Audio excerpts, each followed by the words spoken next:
Welcome back, witches. Today we are wrapping up our 5-part examination of 5 insane theories that led to the Salem Witch Trials. This one is the best one. Now, if you have not checked out the preceding 4 videos, please do, as you're going to need to understand some of the stuff I talked about in those videos to understand this one. Without further ado, let's jump in. Now, in the last video, if you watched that and thought, man, it sure seems weird that the Putnams make up half the congregation in this new church.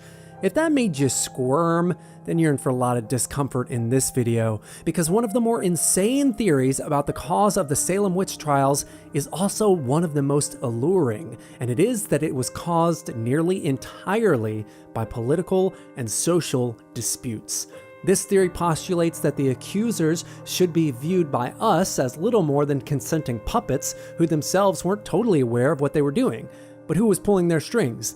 Ladies and gentlemen, I present to you Thomas Putnam and Samuel Parris. Now, these notorious gangsters have popped up a few times thus far in this series, but let's go on a deep dive and try and discover if there's any truth to the idea that they were indeed behind the entire affair. Thomas Putnam is an obvious culprit in this case because, not to put too fine a point on it, but if someone were going to fabricate a whole witch hysteria thing at the time in an effort to benefit from it, he was the best candidate. For starters, he was the member of a family of one of the 2 main economic powerhouses in Salem Village, the other being the Porters. Once the accusations of witchcraft actually began, he, his wife, and one of his daughters, Anne, all threw folks under the Satan bus and were responsible for several deaths.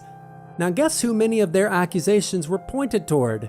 The Porters. Why? Well, there was a handy law at the time that if you were convicted of witchcraft, your land didn't follow normal familial lineage procedures and was instead confiscated.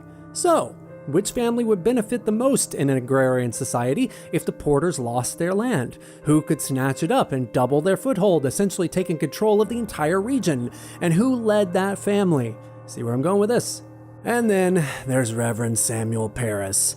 Honestly, I'm breathing out like that because you could teach an entire course on this dude, but the abridged version is that if there is a single party who is the most to blame for the events in Salem in 1692, it's probably Reverend Samuel Parris. Irony, thy name is Salem.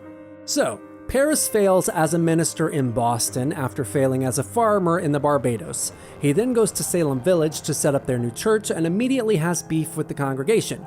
He attempts to dissolve the disputes in all manner of not very effective ways, fights with the village over his compensation, and spends church money on lavish adornments at a time when the bloody Puritans were bloody Puritans and were having none of that business. He then saddles up next to the likes of the Putnams, and before you know it, his slave, his daughter, and his niece, all of whom are in his home and under his direct influence, are the first to cry witchcraft. This was not an entirely new phenomenon for Parris either, as a similar incident had very famously taken place in Boston, and he almost certainly knew all about it when he arrived at Salem Village. He then goes on to rain fire and brimstone from the pulpit and is an active prosecutor in the trials. So that's access, but what about motive? The question remains, why would Parris participate? And one theory is that he simply wanted to control his new congregation of entirely out of control farmers. Another shadier one is that there were secret dealings going on that we still haven't learned the full extent of to this day.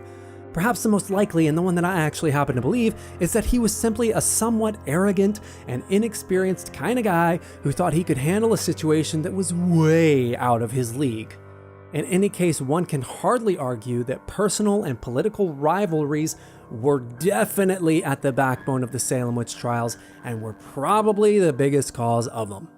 That is all for this series, witches. Thanks so much for checking out the entire series. Please take a second to support the channel by subscribing to it, liking the video, and getting notified when a new one is released.